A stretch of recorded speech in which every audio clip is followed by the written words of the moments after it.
Welcome to the Terrible Podcast with your hosts from SteelersDepot.com, where you can find all your latest and greatest Steelers news. It's Dave Bryan and Alex Kozora, always lit, talking Steelers. And now, here's Dave and Alex.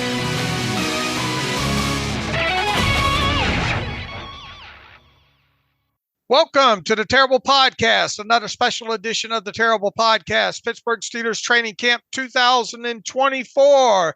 It is July 31st. It is 5:35 p.m. Eastern Time. I am Dave Bryan from Steelers Depot, and with me, as usual, is the great Alex Kozora, fresh off of his sixth trip to Saint Vincent College, Latrobe for training camp practice. Another padded practice for the Steelers on Wednesday. So, Alex, let's see. Black Air Force Ones by Mike Tomlin today. Brouhaha. We got some transactions to talk about. They are trying to reignite the Brandon Ayuk trade to the Steelers talk on Twitter. Woo! I don't know what else you need to be fired up today. Happy Wednesday to you. Happy Wednesday, Dave. Yeah, it was tempers flaring at the end of practice. It's funny, shortly before that fight broke out that we'll talk about, Mike Tomlin said, let's put an exclamation point on our work, just meaning let's finish the day strongly. And there were some exclamation points and some expletives, I'm sure, mixed into that skirmish. And so we'll talk about that here pretty quickly. All right, at the top of the show, we'd like to give a shout out to Touring Plans, touringplans.com, a longtime sponsor of the special editions of the Terrible Podcast. Alex, tell them about Touring Plans, please. Yeah, really happy to hear from Len Testa before training camp to ask if he could again sponsor our Steelers Depot training camp coverage. And knowing him and knowing Touring Plans and the great feedback we've gotten from people who have gone through them before, it was a no-brainer to partner with them again. So if you're planning and wanting to book your upcoming trip to Disney World, Disneyland, or even the Disney Cruise Line, check out touringplans.com. They can give you all the information you need to have the best experience possible. You'll get access to a crowd calendar to know the days and times when the parks are the busiest, plans to avoid waiting in line for hours, which of course can be one of the downsides to the Disney experience, insider restaurant reviews, how to save money on tickets. That's always so critical, and just tips to have the best experience possible. So go to touringplans.com and tell them Steelers Depot sent you. Absolutely. Thanks, Len Testa. We appreciate it. All right, Alex, as we do at the top of every special edition of the podcast during training camp, we'd like to do the housekeeping. We actually have another transaction to talk about today and some injury updates as well. Yeah, the transaction is wide receiver Tariq Black was signed to help fill in depth-wise while Roman Wilson is shelved. Mike Tomlin really update other than to confirm it's an ankle sprain. Reporting came out on Tuesday evening, a couple of weeks for Roman Wilson. I did not personally see him today. Maybe he was down there. I don't know if somebody else saw him. I didn't actually see him, though. We'll check for him tomorrow. Other injury standpoint, a lot of rest days here for some of the veterans. Isaac Seumalo already getting a second rest day, 6 days in the training camp, but a good chance, guys, Spencer Anderson in particular, to get additional reps. Cam Hayward, Minka Fitzpatrick, TJ Watt getting the day off. Russell Wilson, basically status quo. He got 4 reps in team period. I guess that's technically more than yesterday, but has yet to throw a pass in team, but went through individual work. Good news for tight end Rodney Williams. He was back in pads today with that shoulder AC joint injury suffered during Saturday's practice. He did not work in team, but he did go through the individual session with the other tight ends, although he did not hit the blocking sled, which makes sense, still probably dealing with a tender shoulder overall, but he's working his way back in time of the essence for him. During practice, unfortunately, one potentially serious injury, I don't know for sure, but David Perales, a knee injury in 7 shots. He limped off and left on a cart. I watched him grab his knee right after going down. Hopefully it's not as bad as it looked, but we'll just have to wait and see. And Mike Tomlin also said Kyron Johnson, another outside linebacker, had hamstring tightness midway. It must have been the latter portion of practice, and he did not finish. And so we'll check for him tomorrow, but hamstring injuries can linger. All right, thank you for that. And with 2 outside linebackers now dinged, we'll watch first thing in the morning to see if they bring in another outside linebacker to sign to this roster, right? Good chance they will, just my guess of it. But you lose two of those guys. Of course, Watt will come back. But right now you have how many healthy outside linebackers? Watt, Highsmith, Herbig, Moon, and Welshoff. That's five. You probably need to have at least six to make sure you can get through practices fine. So strong bet that they'll sign an edge guy. And if Rodney Williams is close to coming back, could Matt Sokol be shown the door? Maybe another position potentially as well. So we'll keep our eyes peeled. And we'll keep our fingers crossed for David Perales as well, too, man. You hate to hear that. Such a young guy like that trying to make his mark and fight for a roster spot. And 6 practices in, you have to go off on a cart. So just keep your fingers crossed there. He did walk basically the length of the football field because he got hurt in one end zone and then walked to the other to be taken off on the cart. Now, that doesn't necessarily mean great news, but it is maybe a small sign that there's some hope that it's not a super serious injury. All right, let's start with the quarterbacks here. What stuck out, with this group today? Obviously, Russell Wilson's. Did he do a tad bit more? Did you say? I mean, I think technically, if you want to get really granular, I think he had 2 reps in the team period yesterday. He had 4 today, but they're all just handoffs, so it's not really more active. I think he was in 7-on-7s. Again, I was watching O-line, D-line. I assume that Wilson participated like he did yesterday. But I would basically call it the same level of participation. All right. How did tell me about Justin Fields and Kyle Allen today? Yeah, nothing really notable stuck out overall. I think the play was generally fine. I think when it comes to Fields and quarterback, I don't want to bury the lead here about the big fight that broke out in that final team period after Justin Fields on a read option took the ball himself to the right, got hit, from Landon Roberts, linebacker, through a shoulder into Fields. He goes down, and then I'm watching Mason McCormick just sprint towards Landon Roberts to shove him. Tanu's in the mix. A big scrum breaks out, and I think a couple punches were thrown. Refs go throwing flags, whistles galore, all that kind of fun stuff there. So I remember there were no fights last year in camp, and so we've already very much surpassed that a couple days into 2024. All right. We had another clip of Justin Fields taking off with one. I guess was that 7 shots around the right end? I'm trying to think. Let me see. Right end.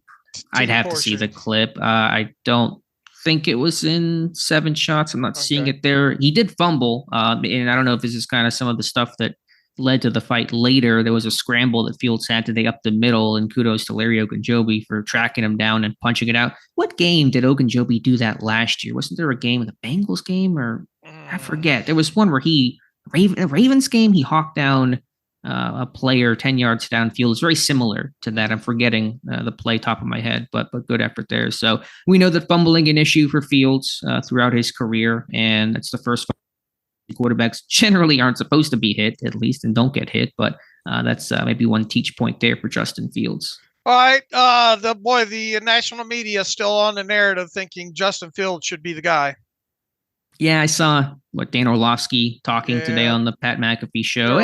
Most of them are still doing it, yeah. If you want to have that opinion, that's fine. I'm not saying that you're completely wrong or it's a crazy thought. I mean, ideally, the younger quarterback, if he could be the guy, that means you have him for longer on the upswing of his career. Then I get the thought and the sentiment. I thought Russell Wilson by this point would be doing a little bit more, but I'm still of the thought and mindset and belief that Russell Wilson will start week 1, and where things go from there, I can't say. I can just kind of tell you where things are at right now. And Fields was probably not as crisp as yesterday, but fine. And I think Kyle Allen was good too.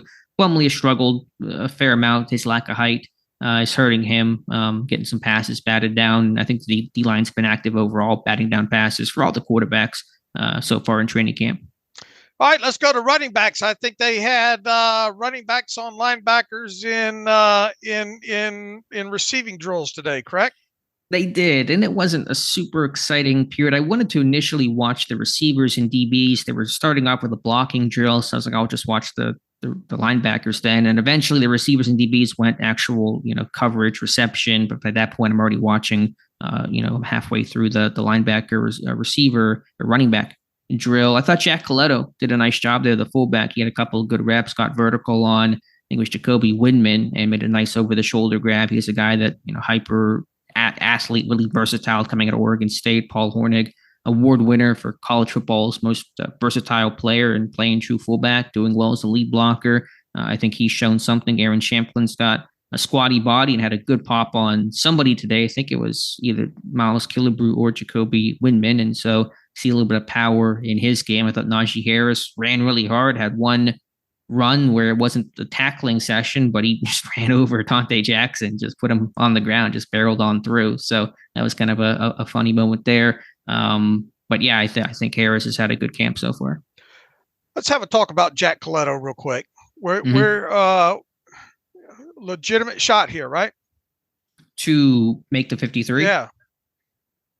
I don't want to say there's no shot. There's a chance. I think it's plausible given the system that Pittsburgh is building and what Arthur Smith likes to run and the heavy personnel and beat you up. But he's going to have to show on special teams. I mean, that's still going to be his path, the way that it was for guys like Rosie Nix, where the fullback stuff was an asset, but that's still going to give you a couple plays per game. Can you have that value to work on special teams? And he's probably capable of doing that, but we're going to have to just see that throughout the summer and through in-stadium action to really gauge that. But yeah, I think that there's a chance. Did you have him on your initial 53-man roster? No, I did not, because I still think they could use Connor Hayward in a de facto fullback role. And Hayward has gotten some work there, got at least one rep there today. Coletto's certainly got more fullback work and the bulk of the fullback work, but Hayward has moved in and filtered in occasionally. Same with Pruitt and that one early camp rep from Darnell Washington. So there's a path. There is a path there for Coletto, but he's not there yet. All right. Let's go to tight ends next.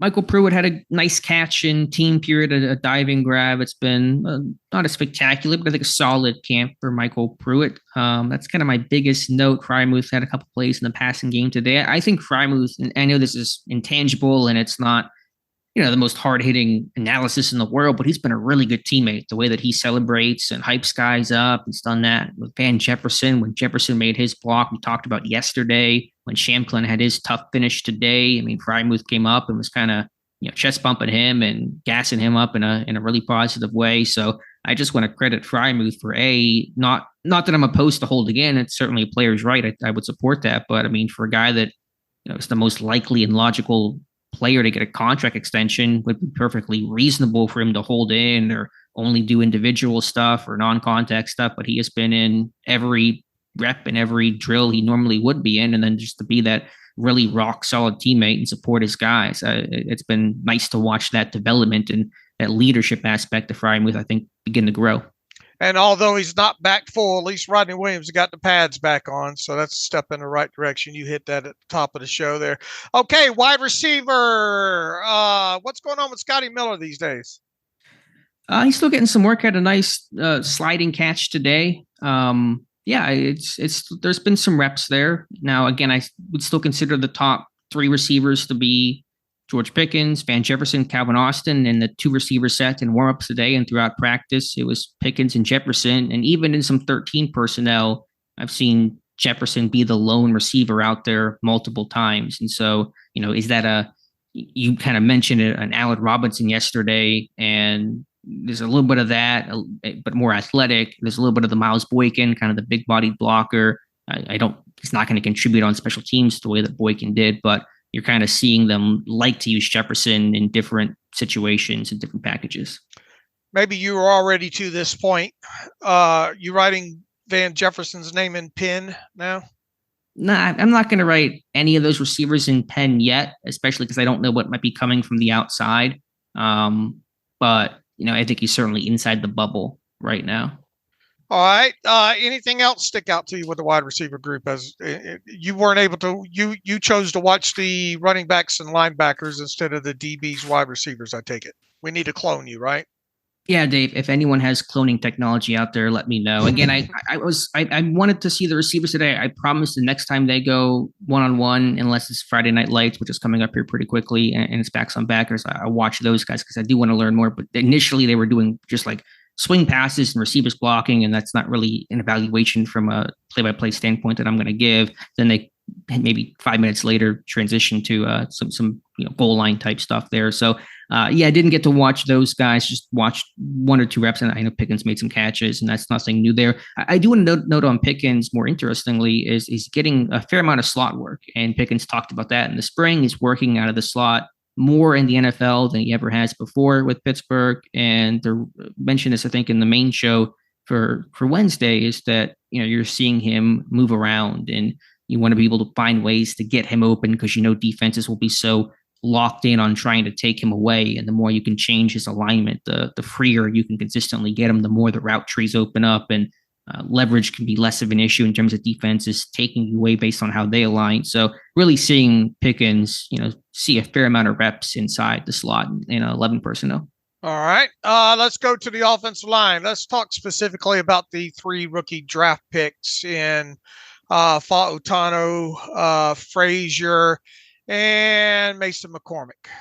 Yeah, Fautanu has looked really solid, just really steady, fluid, technically sound. I know that TJ Watt spoke to the media either today or recently and discussed how Fautanu changes up his set and doesn't always give you the same set. He might short set you or, vertical set, whatever the different technique is. And I talked about that right after they drafted him, that he felt veteran in the sense of he would vary his sets and it wasn't predictable in terms of how he would attack you. And so guys have to adjust to that, especially when you haven't seen him before. And someone like TJ Watt still getting to know, who Fautanu is and what his game is all about. So that's why I thought he was a guy that had a better chance to start out of the gate as opposed to Broderick Jones, who was a little more raw, a little less refined, had to work on his technique more. And so I think Fautanu has looked really good in 1v1s. Didn't see Watt today because Watt got the day off, but he went against Nick Herbig 3 times. And I thought Fautanu won all 3 reps there. Even Tomlin kind of chirping at Herbig a little bit to look, get going, let's win the rep here, that kind of stuff. So I thought Fautanu just looked really solid and smooth and pretty technically sound. Was it clean from a false start and all perspective again? Any mental errors? None coming to mind. I think the last 2 days have been much, much cleaner. Sunday, I think, was the message day of all the linemen just ran laps the whole day, and they don't want to run laps when it's 90 degrees in Latrobe and you're in the middle of 6 straight practices. You just don't want to have to do that, and of course, kind of the embarrassment of the lap of shame. So yeah, it has been much, much cleaner. All right, and with Sayamalo out, it was Spencer Anderson again over at left guard. Yeah, he's the one who benefited the most from, say, Malu getting the rest day. He was first team left guard. Anderson was throughout practice. I don't think McCormick got a single first team left guard rep. And then Anderson still ran second team right guard. So he's double dipping with reps, which is a testament to his conditioning and readiness and, of course, versatility. And Anderson has not played any tackle yet, though, right? In this camp? Just both guard spots. All right, because I know both of us had Anderson on the outside, and I mean, it would be pretty shocking if a 4th round pick like Mason McCormick didn't make the roster. And with all these interior guys, we've had Cook, Dylan Cook on the inside. Is this just a chance? Is this just getting a long look at Spencer Anderson?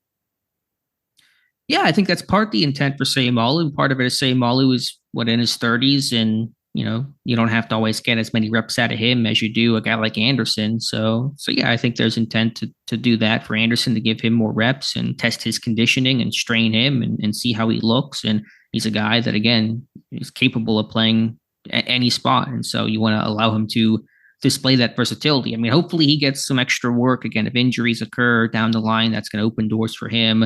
But when you have, a strong group of top 4 tackles of Jones and Moore and Fautanu and Dylan Cook, it's hard to give Anderson those tackle reps because who are you taking them away from? If you had a weaker group of tackles, if you had a Raven Clark as your number 4, maybe give Anderson some more time at right tackle to kind of see what he can do there. But you want to get those tackles looks as well in their reps. In the first preseason game, we don't know, obviously, if how many of the veteran starters on the offensive line are going to play. I'd like to think that if healthy, they'll be out there, but that's not guaranteed in the first preseason game. I guess what I'm getting at is whether or not, who is the first one to follow Sayamalo into the game at left guard right now? You think it's going to be Anderson? No, I think it'll be McCormick. If they go first team and all the ones, then the whole second team will come in, and then Anderson will be at right guard. If Sayamalu doesn't play, though, then I think it'd be Anderson. If James Daniels doesn't play, then I think it'll be Anderson at first team right guard. Okay. All right. Anything else to add offensive line? Yeah, I want to talk Zach Frazier, and I don't want to alarm with the tweet. I just give my commentary, and they're always in a vacuum. And if there's something more longer term concern or longer thought, then I usually make sure to note it. But I've noticed the last two practices in those 1v1 sessions that Frazier has struggled with those power bull rushes. Adams yesterday gave him fits. Fehoko today was giving him fits with his power, his club. Frazier did win the third time that he went against Fehoko when Fehoko tried to swim, which is not his game, but Frazier stood him up and shut that down. Immediately, Frazier also buried Peyton Wilson in a run session in team. And so we're seeing that aggressiveness, that finish, that nasty demeanor that Pittsburgh has been searching for. I think they're recapturing, but I do want to see Frazier be able to work his hands better, have a better, first initial contact or first significant punch, as Pat Meyer says. And so those are things he's still got to work on. And I noted that coming out of college, I thought he caught a little bit too much in some of these power and bull rushes. The length isn't amazing. And so he's going to have to work on that because I think he is struggling with some of those power bull moves from some nose tackles.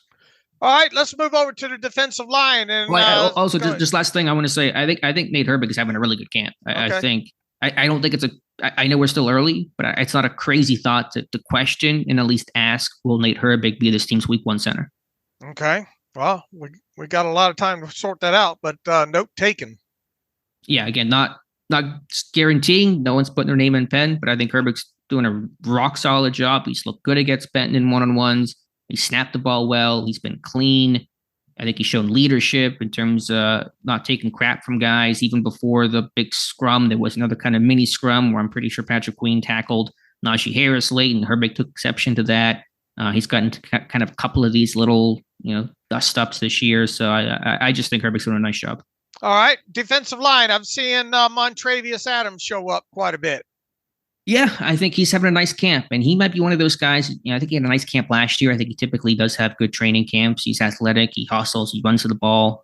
He's quick off the line. He's getting some pressure. He's batting down passes. Had a bat down today. The defensive line pretty active in throwing lanes again. So, he's still second team nose tackle. I think in terms of you watch him on Sundays and you like to see more as a pass rusher where the athleticism is there, but the production just really has not been there throughout his career. But it's a good camp, and he'll make this team on here. You're obviously with that 2-year deal.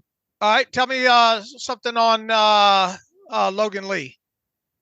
Didn't see much out of Logan Lee today. I don't have any notes on him in O-line, D-line, or even really much in team. The only note that's new I can bring on Logan Lee, I was going to mention this for the special teams period, but we can mention it now, is some of the defensive line out there on kick return. Not with the first team, not even second string, but kind of the third group. Logan Lee was part of that along with Isaiah Loudermilk and Willington Prevlian. And so just probably messing around, seeing how things look, how guys move. Could this work? But watching Logan Lee as that frontline blocker unit during a special teams period on Wednesday. All right. How about DeMarvin Leal since the pads have come on? Yeah, nice day for him. Really just super quick. The explosiveness is certainly there. I think he's really done a nice job powering off the football. Had a spin move that was really effective today. In the at least one-on-one period, he was working, though, against Joey Fisher. And no disrespect to Joey Fisher, but that's a third-team right guard. I want to see Leal play up and play against at least a second-team guy, Spencer Anderson, Mason McCormick, someone like that I think has a bit more talent and pedigree to kind of better gauge, how well Leal is playing. But he had another bat down today. I think Leal's having a really fine start to training camp. And Keanu Benton just, doing as expected? Yeah, he's been fine. It's been a little quiet. He had really good hustle play on a completion from Fields to George Pickens to chase Pickens down and run hard after the football. I think all the defensive linemen have that, whether you're talking Cam or Adams. Leal has shown that. Benton, of course, as well. Logan Lee is a really high motor guy. That's what his Iowa tape showed. He's been working on, Benton has a spin move in the one-on-ones, which has not been effective. I don't think it's his game, but it's also important to remember in some of these 1v1 sessions, sometimes guys are trying to work on stuff. They just want to test out a move. It's a good environment to do that where it's not dictated by the offensive play call in team period, or you just have free reign to rush, kind of a two-way go, however you want to, attack it. So I imagine he's trying to do some different things to have some counters off his club over move. Maybe he thinks if he can, get guys to kind of bite and anticipate the club over, they'll start to set a little bit wider and try to cheat to a side, and he can spin back the other way. It's not been effective. Probably won't be his move, but it might be him just testing some stuff out there in one-on-ones. All right, outside linebacker. Obviously, kind of early you had Paralysis go down. A little bit later, sounds like Kyron Johnson had a hamstring issue. So I imagine a little bit more than usual burn for Jeremiah Moon and Julius Welshoff showing up in your notes. Yeah, by the end of the practice, you were down, 3 outside linebackers. Watt down in the sense of resting. He's fine, but not out there practicing. So you were left with Alex Highsmith, Nick Herbig, Jeremiah Moon, and Julius Welshoff. And that was it. You had 4. And so it's a great chance for young guys, second year Herbig, Moon, second or third year for him, and then Welshoff, a rookie, to go in there and get reps. I thought Welshoff did well today. He was the one guy that was kind of getting squeezed out, where Paralysis would see a lot of reps, third team. Kyron Johnson would see a good amount of reps, third team. Welshoff would kind of be that, 7th guy that would occasionally mix in. And you saw a lot more time today. He did well beating Anderson Hardy twice in one-on-ones, once to the edge, cornering, once on an inside spin move counter. And then one of the last plays in team got off a block and made the tag and touch, at the line of scrimmage on the running back. So that's a guy that has some fluidity for being pretty tall and a rookie, and he's long and hasn't played a ton of football in his career. So he's a guy that I thought had a nice day and took advantage of the chance that he had. All right, we'll see if they add to those lines tomorrow with a transaction. Inside linebacker, what you got? I do want to say just quickly one last note on outside linebacker. Alex Highsmith, 1 rep outside spin. He tried an outside spin move on Dan Moore Jr., which did not work. Moore defended it well. Wasn't probably done well. But again, I think you're seeing guys try different things. The inside spin is Highsmith's bread and butter, his go-to, and got to have it big time, late game moments, trying to counter off that. Might be messing around with that outside spin, which I wrote about before training camp opened up. Inside linebackers. Let me add a note for you. Bo Marchant had a clip of Nick Herbig working after practice on that kind of that dip and rip move with James Harrison, who was at practice today there. So that obviously has blown up quite a bit, and good to see. Yeah, who better to learn from? And while their body types are not the same, they're both shorter guys, and their built-in leverage can help them in a sense. And that was Harrison's move of just being able to get under you and rip through and beat you that way. So, Herbig doesn't have that kind of strength, but if you can just have the leverage, then you can win. All right. Move inside now, please, sir.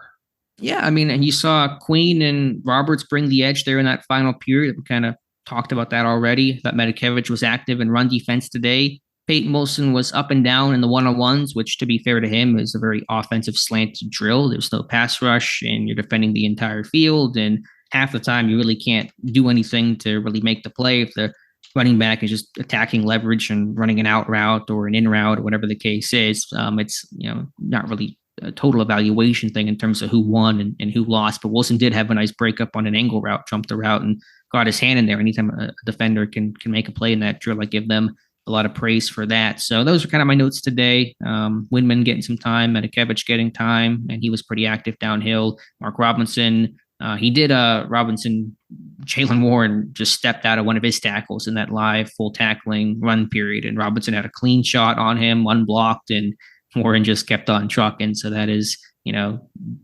aggressive on aggressive, power on power, chip on their shoulder versus chip on their shoulder, Robinson and Warren won that battle. All right. Let's move to the secondary, to the defensive backs and the safeties. Graylan Arnold. I know all the talk is Beanie Bishop, and he's still running first team. And I think he saw some pickings in the one-on-one, some of the reporting. I don't know all the story there, but he's still running clearly first team. But Graylan Arnold has had a couple of really strong practices, back-to-back days with an interception. I think today's pick was really impressive. It was it Plumlee or Allen? Let me get the name on this so I don't give it to the wrong guy. Plumlee. Yeah, it was the last play of one of the team periods, and Plumlee rolling out to his right, trying to throw, 5-7 yards in the right flat, and Arnold either was in zone or peeled off his man, found the football, jumped the route. Plumlee never saw it, and made a great interception, a really strong hands catch there, had a pick yesterday, had a breakup, I think, over the weekend. So he's a guy that is, I think, doing all he can to keep himself relevant. Still running second team slot corner, but in all the talk of Bishop, don't forget Arnold. All right, but there is a lot of talk about Bishop still, right? Yeah, there is. He didn't show up in my notes too much today, but again, I didn't watch some of the one-on-one sessions where I'm sure he would have otherwise. But Bishop is still, I would say, firmly working first team slot corner. All right, tell me about the outside guys a little bit. We haven't spent too terribly. I mean, everybody obviously knows you got Joey Porter Jr. and Dante Jackson and all. What's going on behind those guys? Yeah, Rush continues to get a ton of second team work. I think he's been good. I think he's, just taking advantage of having daily consistent reps. And behind that, it kind of gets a little more muddied in terms of distribution of reps. It feels like Anthony Averett, the veteran, is seeing more time the last couple practices than he was to start. Starting camp, he was pretty firmly third team. Now he's working in second team. Seen less of Kalen Barnes.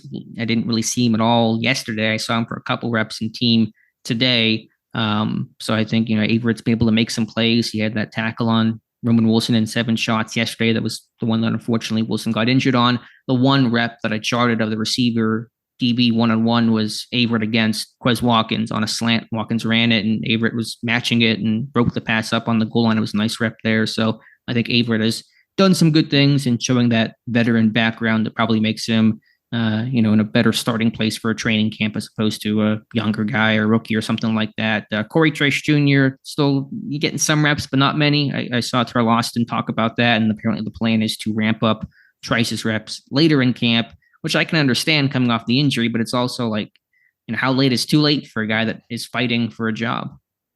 All right, what notes you have on Ryan Watts?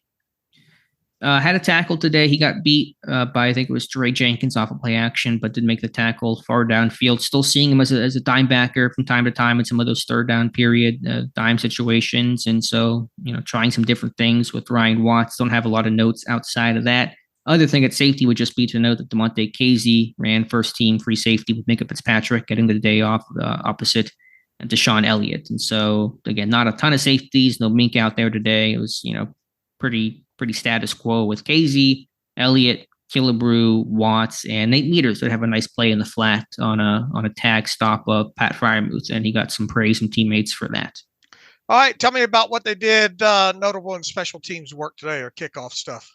Yeah, it was the kick return stuff, very similar to yesterday, where it was just working on the front line blockers, with 9 blockers that'll be in front. Pittsburgh will have 7 on the initial line and then 2 right behind, which is kind of like the old kickoff model in terms of how they set things up. I'll read off the starters from that. Not that it's incredibly relevant. Some people, I'm sure, will fall asleep listening to me read off the names here, but I know that's what I'm telling you.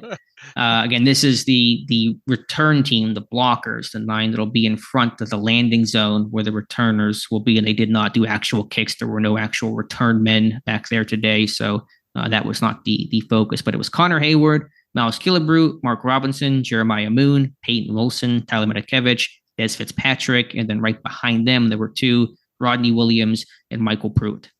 All right. Let's see. Tell me about the skirmish / brouhaha. Walk me through that, and how would you rank that one?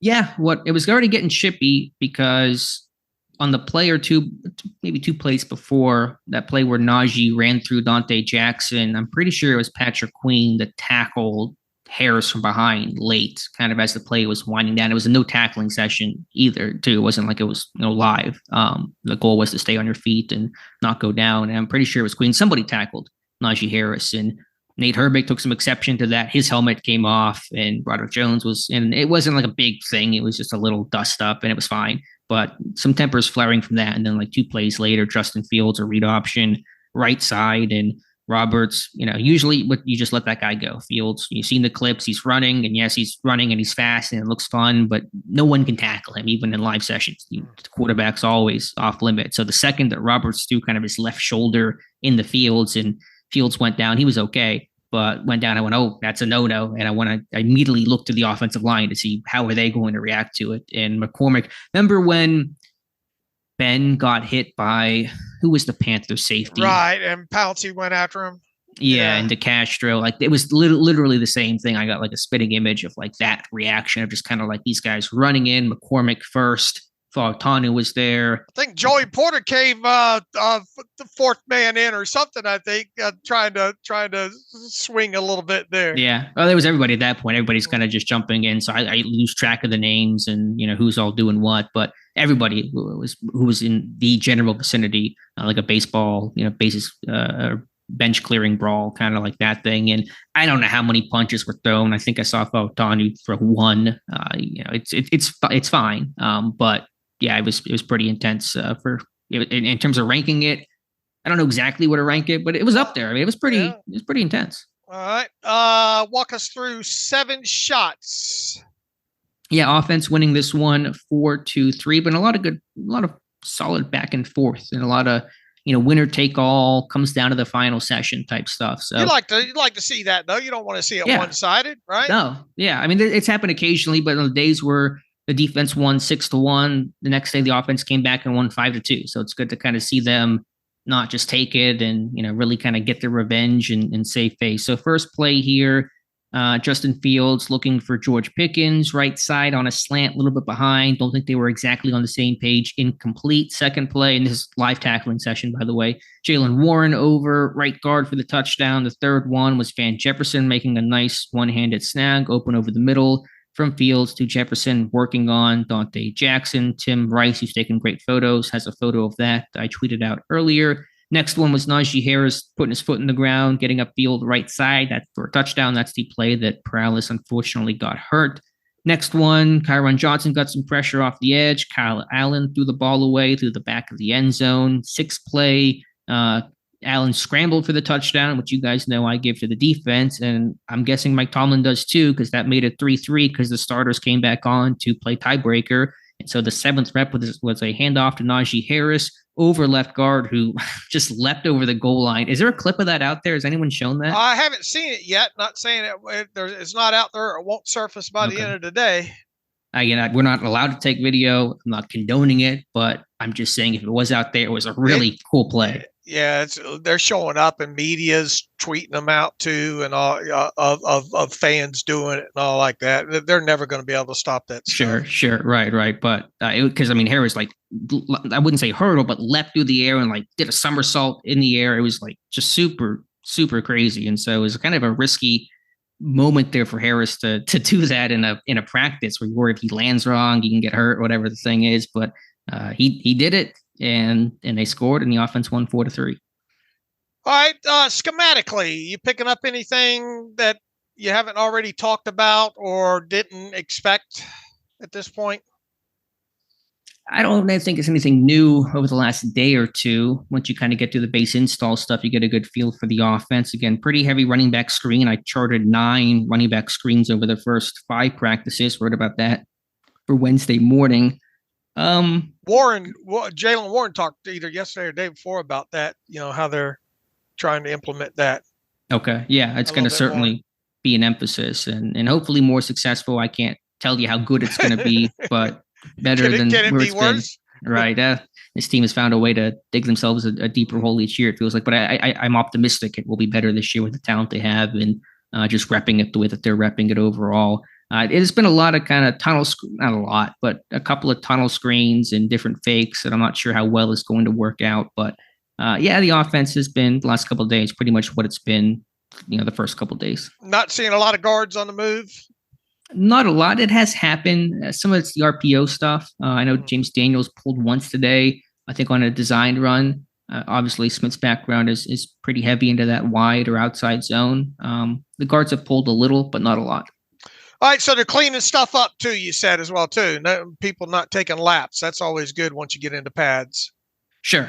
As far as I can tell, not seeing as many exchange issues of center, quarterback snap. Not seeing the false starts. Could there be a day where it pops up? The real test is going to be like day 5, day 6 when you're tired, you're through so many days. Can you still be mentally sharp and be assignment sound and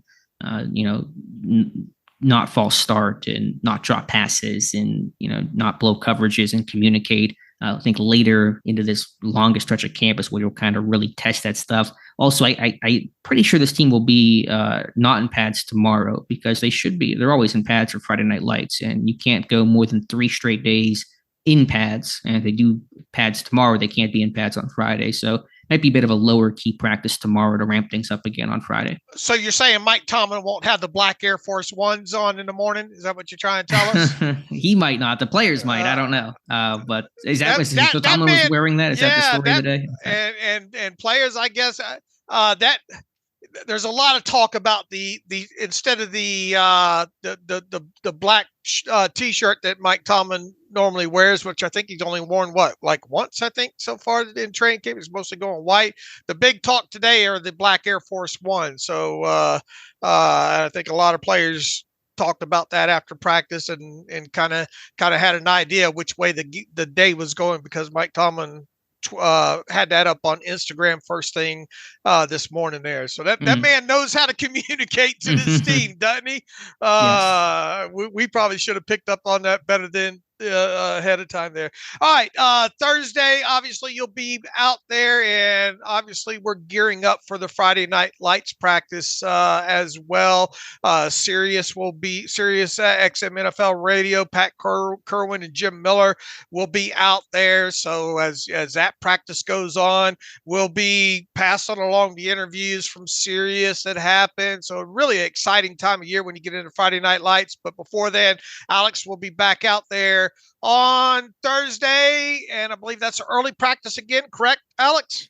Yeah, early practice Thursday, the night practice Friday. Fingers crossed that they'll get through the night practice. They are calling for storms right now. I know the one Friday night light practice, 2 years ago, got stormed out. So, it's still early, but I'll be watching the weather. All right, you and I'll be back about this same time on Thursday evening to recap what you saw out there Thursday. Good job, Alex. Try to get some rest. I know you're going through a stretch here as well too. So, in the meantime, you can follow me on Twitter at Steelers Depot. Follow Alex at Alex_Kozora. Follow the show at Terrible Podcast. Email the show theterriblepodcast@gmail.com. If you like what we do and want to donate, SteelersDepot.com. Hit the donate button up right navigational bar. Also, if you like an ad-free version of the site, find the ad-free button on the site. Follow the directions that way. So until Thursday evening, as always, thanks for listening to the Terrible Podcast, a special edition of the Terrible Podcast, Pittsburgh Steelers Training Camp 2024 with Dave and Alex.